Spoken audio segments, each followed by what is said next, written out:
Welcome to At Your Library. I'm your host, Cathleen Clifford.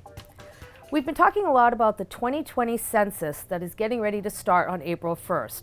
So joining us today to answer some questions and help ease your confusion is Liz Porter.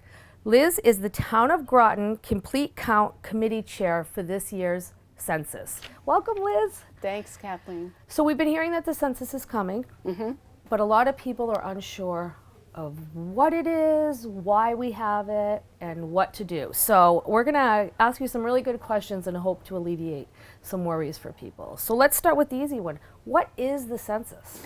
Well, the census is the count of all residents in a specific area, well, in the United States and its territories.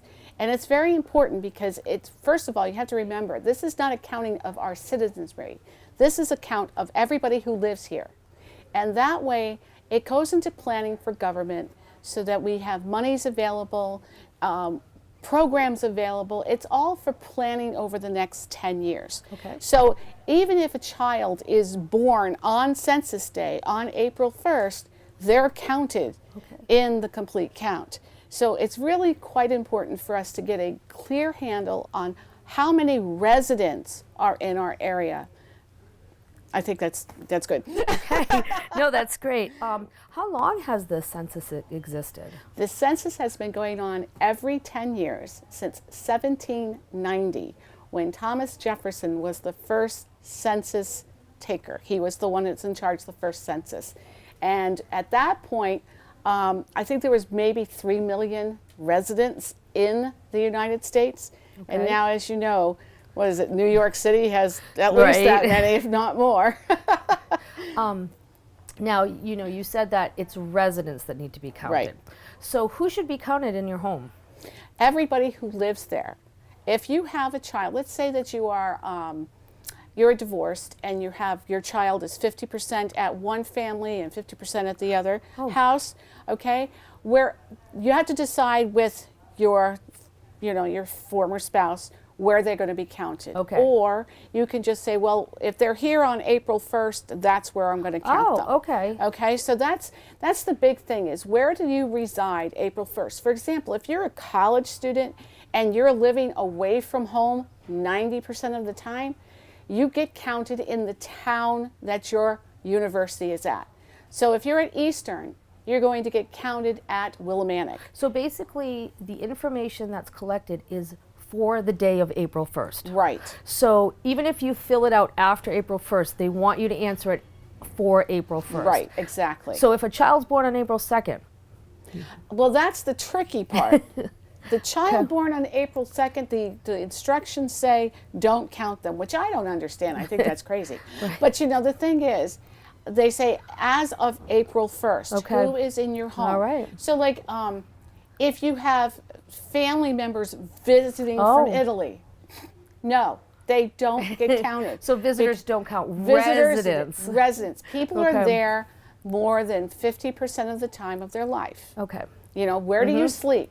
That's really important too for our Navy community, because our Navy community, one of the problems is that they're like, well, we don't live here. This is not our home of record.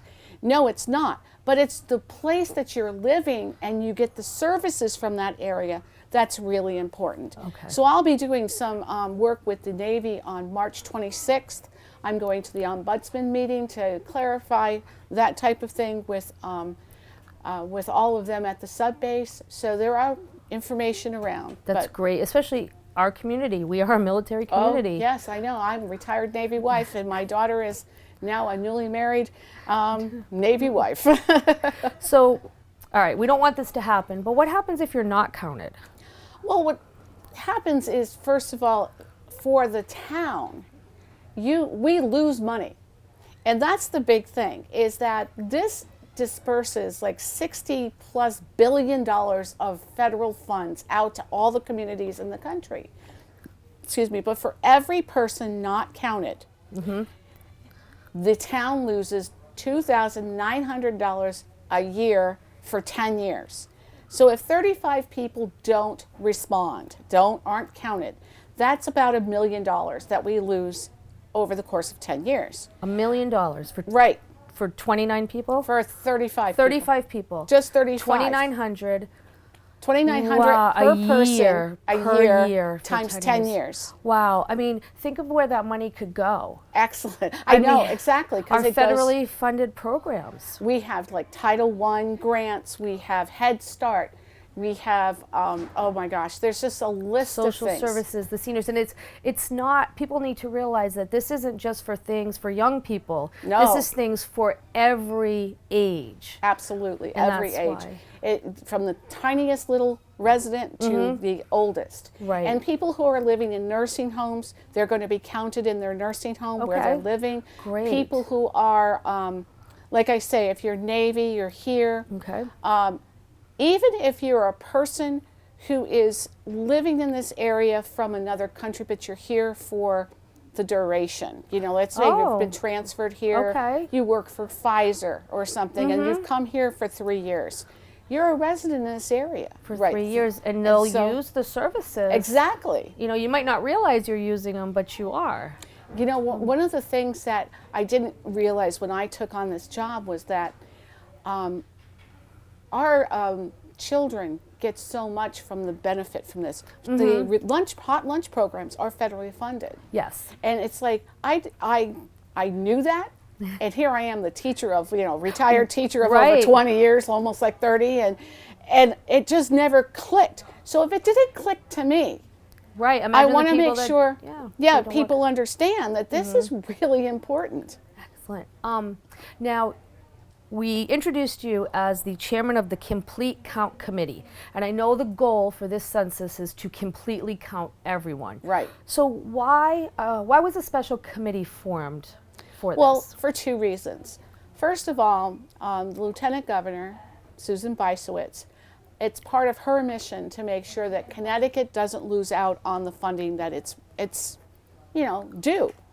And so she has challenged all the municipalities to form complete count committees. So each city has their own. At least one. Okay. We, as in Groton, as you know, Groton has the city surrounded by the town. Okay. So we've been working together. So the city has a group and They the town do. has a group. Great, but you Right. work together. But we work Okay. together. And because we also have the base, Right? we work with the base. Okay. And if you are tribal, then the tribe has it in Ledger. They have their own, and so does Montville. The tribes each have their own complete count committees. So the purpose of a complete count committee is just to get the word out, to encourage people to please self-respond, because that's the best way you can help your community. You can help yourself. You can help your kids. It's like this money is our money, and we should be able to use it as necessary. But if we don't have everybody count, if not everybody says, well, I don't want to count because I don't trust. Right. Well, we're trying very hard to work with that fear. Right, and that's why we wanted to have you on today, because we're going to get into it a little later, where we talk about ways to alleviate their fears, ways that they know that their information is protected. I know it's been said that the 2010 census was significantly off, and I know that's a reason for the increase in accountability and the count committee. How far off do you think it was? We were 25 to 30% off. 25 to 30%. So over Wow. 7,000, about 7,000, maybe a little more than 7,000 people did not respond to the last census, which in dollar terms were over $200 million that Groton lost out on funds. So you're talking 25% of just Groton residents. Right. Just Groton residents that could have easily done this. Wow. Well, we're going to take a really quick break, but when we come back, we're going to talk about how you can respond, what to look for, ways to make life easy for you. So stay with us. We'll be right back.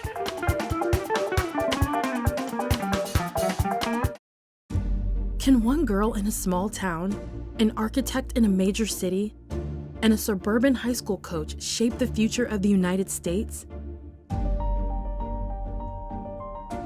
Yes, they can. Because every 10 years, the census gives us that power. You can shape your future by responding to the 2020 census. Where do we need new roads to make our lives easier? Where will new school programs help our children thrive? Where could a new health clinic benefit neighborhoods? The 2020 census will inform these decisions and shape how billions of dollars will be distributed to communities like yours each year. And in 2020, you can respond to the census online, by phone, or by mail. It's easy, safe, and important. Make sure you and everyone you know is counted. Now is the time for you to get involved. Your community needs you. Together, we can educate and excite, inspire, and make sure every voice is heard. Together, we can shape our future.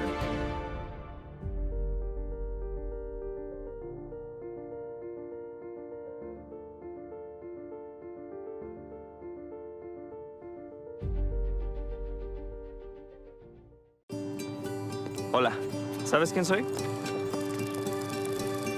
Soy todos los latinos que viven en este país. Soy todos los hombres. Y también todas las mujeres. ¿Y los niños? Soy la que trabaja duro. Y la que trabaja duro, doble turno. Triple. Y soy aquellos que trabajaron duro por nosotros. Soy el que vino y se quedó. Y el que nació aquí. Y la que trajeron de pequeña. To dream big. Soy cada latino que cuenta en este país. Y cada 10 años, el conteo del censo nos da la oportunidad de beneficiar a nuestras comunidades con clínicas de salud, escuelas o nuevos negocios que generen empleos. Un mejor futuro. El censo ya viene. Y por ley, tu información personal está protegida. El censo ya viene. Dale forma a tu futuro. Empieza aquí.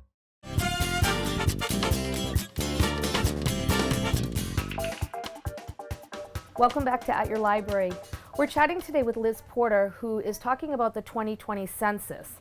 And Liz is answering a lot of our questions on what our town residents should be looking for, things that are coming, and how to make sure you're counted. So let's get right back into it. Okay. All right, we know how important it is to be counted. Now let's get to the details.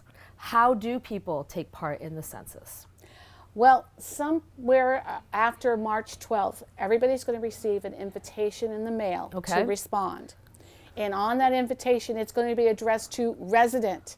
Please be aware, it's not going to be addressed to you personally, but to resident. And that's really important. Don't throw it away. And what does it look like? What are we looking for? It's going to be about this big, and on the side it's going to have a 12-digit number that's assigned to your residency. Okay, so you need to keep the form. Right. You need to make sure that not to throw it away because it's not junk, it's not garbage mail. And they start counting on April 1st? They start, well, you can self-respond anywhere after you get that piece of paper. Great. So you can respond in March. You can, you can respond at any time. The sooner the better. Okay. And it's really easy to respond. And one of the things that I really trying to push forward is that you can use the phone. You can call up and talk to a live person. Yes, not a telemarketer or something. It's just going to be a live person. It's not going to be an electronic survey. No, it's not supposed to be. That's what they tell us. All right. All right.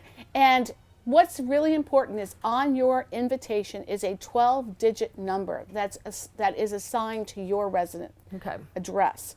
And so when you are responding, you need to have that 12-digit number. Okay. Okay. And then you can call them up, give them the number. They're going to ask you 7 questions. Have a good day, and you're all done. All right. Or you done. One and done. Okay. Or you can get online. Okay. A lot of people like to do it that way. The Senior Center is going to be open on April 6th with helpers there to help seniors to get online. Okay. The libraries, Groton Public Libraries, are going to be open on April 1st, all 3 of them. This facility, the Bill Memorial, and the Noank Mystic, or Mystic Noank. Yeah. Sorry about that. Libraries are all going to be available to do help there. The thing is we can show you how to turn on a computer. We cannot respond for you. We can't help type in the information. If you're not comfortable with the computer, call them up. Call them up. But if you come to the library, we can have everything ready for you just to go for. Right, and that's what we intend to do. And that's going to be available for you all day on April 1st. Okay. The other way you can self-respond is just answer the questionnaire and throw it in the mail. And that'll come with the invitation? Yep. Okay. It's supposed to be. All right. That's what I'm told. Okay, great. So you get the invitation, 12-digit code. You either call, you mail it, or you get right on your computer. 7 questions. That's it. That's it. What if someone doesn't understand English? That's fine, because you can go online. Okay. Or you can call them up, and they have everything in 12 major languages. Great. But there's also an additional 30 languages available. Really? So you can go on to the census webpage, which is 2020census.gov, and you can see all the different languages. There's quite a number of them. Okay, good. And if you need to request somebody to answer questions for you, to help you, they'll have assistance in that language? They will. Great, that's fantastic. And I think you can request it in Spanish as well. I mean, because that's one of the more common ones around here. Here in this area, so, yeah. right. But, we're having people work for companies from other countries too. We do have a variety, so it's good to know. Now, I know people are very worried about their privacy. They're very worried about sharing their information. So am I. Digitally, computers, it makes people nervous. How secure is this information that you're collecting? Well, I'm going to tell you, I trust it. And I trust it because I know that they've been working with IT. The government IT has really been trying to find and put out all the fires possible. Okay. There's a rumor going around right now that there's a census look-alike thing coming in right before the actual documents. And you have to remember that in a census document, they're not going to ask you for your social security number. They're not going to ask you for money. They're not going to ask you for your political affiliation. They just want to know where you live, what's the ages of people that live there, because that's all that's important. So if you get this fake document in the mail, that's more of a survey for whoever's needs. And this is the rumor that's going around. So I wanted people aware that this is a possibility. Okay. Fake news, as you know, is so much part of our lives today. But to get back to your question, the government has really been working hard to make sure that our information is safe. And one of the things they're doing is they're going to take anything that has your name on it is going to be scrubbed out. Okay, so they don't care if John Smith lives at 220 Main Street. They just want to know how many people live at 220 Main Street. They want to know ages. They will ask names, but the thing is, on the initial form, but all that information is going to be scrubbed. Okay. And so they're going to be looking at ages. They're going to look at socioeconomic. So, what's your ethnicity? They're looking at how much money do you make? And I know people are very, they don't like that question, but we need to see where the services need to be dispersed. Right, where does Groton need it? Right, and so if you have an area that's, let's face it, I have a friend of mine who lives out on Groton Long Point. The services out in Groton Long Point are going to be very different from the services that are in Center Groton. That is true. And we need to be able to see that. Okay. So, so don't be afraid. Don't be afraid. It's okay. And they've been doing this since 1790, so we do have a pretty good track record with the census. Yes, we do. Who are some of your community partners for the Groton Complete Counts? Well, I've got to tell you, the churches have been absolutely wonderful. They've been very helpful, especially Adam Thomas. He's down at it's down in downtown Mystic. Okay. Oops, I'm sorry about that. But anyway, sorry Adam. But we thank him. He's been bringing out information to all the churches. Okay. Adam Wright, see, that's why I get confused. Okay. I've got two Adams. He's been working with the base personnel. Okay. Keith Hedrick, the mayor of the city of Groton, has been really helpful, as well as Paul Duart. He used to be in the politics at the city of Groton. Okay. But we have people from, like Lisa Carney, and people from the town have really stepped up. And then I have, of course, my angels are, I got to tell you, my League of Women Voters. Oh, Sally Booth and her crew, they're phenomenal. So I can't tell you how much I appreciate all their help, because they're volunteering to be at all the public libraries to lend support. I mean, we've got a lot of people backing this. Great. We also have, if you need an interpreter, we also have an RTM member. Okay. Albert Colon is our RTM bilingual person, Great. and he is trying to do stuff, make sure he's available to help explain things. So we have a lot of community support. I have to tell you, we're kind of in a good place. So when you get when you get your invitation, let's say accidentally get thrown out. I know nobody would do it on purpose, but you, for some reason, you didn't see it, you don't answer it, you put it aside, you forget to go back, or you're a little nervous.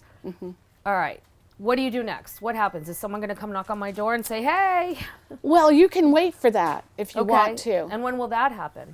That's going to happen May and June. May and June. Okay, so you have all of April and a couple weeks in March. Right, and you have, the thing is if you lose it, you can always give them a call. Okay. You can always get online and say, I threw it out. Okay. Can you help me? And they'll be right there to help you. Okay, so if you call and you don't have that 12-digit code, it's not a problem. You're not completely finished. No. Ways in.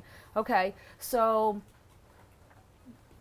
do they send you anything else in the mail? They will send you reminder postcards. Okay. For a couple of weeks through March. Okay. If you haven't self-responded by April 1st, they're going to send you some cards. Okay. And then in April, I don't remember exactly what happens in April, but I do know they start to compile their list, and then they start going out door to door. And they will have badges, and they will have, information. Will they be able to answer the question at the door, or will they just be giving you the information to go and do it at that point? No, they're gonna ask you the questions so they can at the do door. it right there for you. Right there. And everything is electronic now. Right. So they have their little iPads or little electronic whatevers, and they'll have badges. Yep, they'll have identification. That's right. So you know it's totally safe. Right.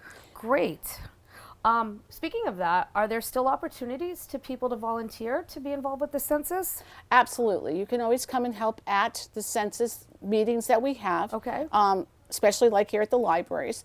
But in terms of volunteering overall, I think that opportunity is kind of past. Okay. What about still working? But Do you working, need more employees? Oh yeah. They Okay. always, so you go to 2020census.gov/jobs. And for this region, it's $23.50 an hour. Wow, that's fantastic. Yeah, I can't do it because then I would have to give up my position. Believe me, I tried. I could use it. That's fantastic. So, no, if you're looking for work, it's coming up. And how long will this continue? What is the last day for the census? Well, we have to have everything done. I think it's July 1st. Okay, so it's a really short window. It's a short window, and then the reports come out in December. Okay. So, it happens in this brief time, but that's good because then you do it. When you get your stuff, just do it. Get it over with. That's what I'm going to do. I'm just going to go to my husband, honey, get on the internet, go and do it right there, and then we'll be all set. Excellent. Well, thank you so much for coming in today. Oh, my pleasure. If there's any further questions, people can always call the library because our librarians are full of information on how to get more information about the census. Right. We can go on the website. And, absolutely. You can go on our Facebook page. Okay. 2020 Census Complete Count, and that's for Groton. That's just for Groton, okay. We have our own. I think it's 2020 Census Complete Count -Groton, and that's ours. So you can go on that. Great. And you can contact, your like Keith Hedrick in the city, okay, or Jill Rusk. She's down there too. They can help you out. I'm around, but Right. We don't want to give out your home phone number. I appreciate that. We'll protect your privacy a little bit. But there's no reason not to be counted. And if you live in Groton and you work in Groton and you love Groton, you want to make sure that we get counted and everybody gets the funding that we need. Well, thank you so much. This has been At Your Library. Thanks for checking in.